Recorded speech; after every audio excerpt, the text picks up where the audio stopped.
আসসালামু আলাইকুম, welcome to my channel happy cooking.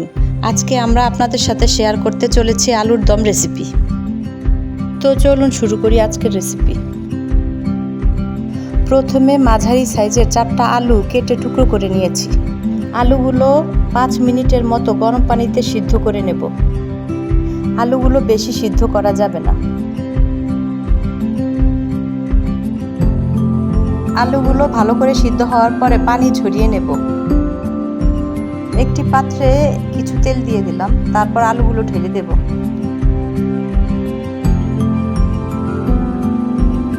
তারপর সামান্য একটু হলুদ আর লবণ দিয়ে দিলাম।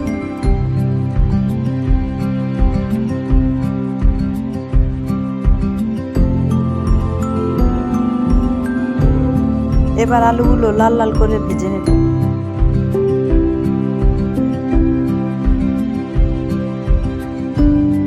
আলুগুলো ঠিক এরকম ভাজা হওয়ার পরে তুলে ফেলব। যেই পাত্রে আলুটা ভেজেছি সেই পাত্রে একটু তেল দিয়ে দিলাম। এরপর কিছু শুকনা মরিচ দিয়ে দিলাম, 1 চা চামচ কালো জিরা দিয়ে দিলাম। এরপর দিয়ে দিলাম 3টা এলাচ। এগুলো একটু ভালো করে ভেজে নিব। এরপরে দিয়ে দেব কিছু পেঁয়াজ কুচি।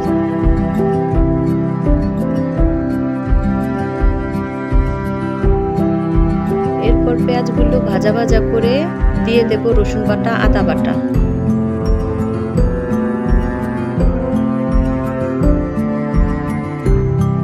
তারপর সামান্য একটু হলুদের গুঁড়া, মরিচের গুঁড়া আর লবণ দিয়ে দেব।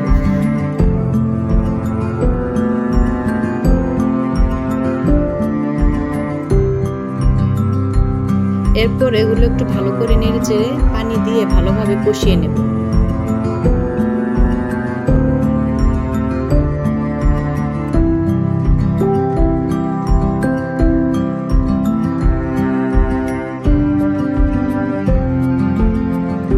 ভালোভাবে কষিয়ে নিয়েছি, এখন আলুগুলো দিয়ে দেব।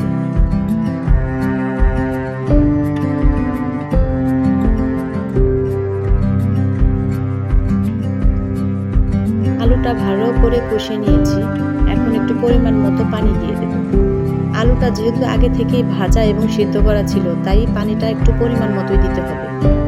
আপনারা ঝোলটা যতটুকু রাখতে চান ঠিক সেই পরিমাণে পানি দিবেন, বেশি পানি দেওয়ার প্রয়োজন নেই। মাঝারি আঁচে আলুটা একটু ভালো করে সিদ্ধ করে। আলুটা ভালোভাবে সিদ্ধ হয়ে গেছে, ঝোলও ঠিক মতো। এখন দিয়ে দেব ধনিয়া পাতা কুচি।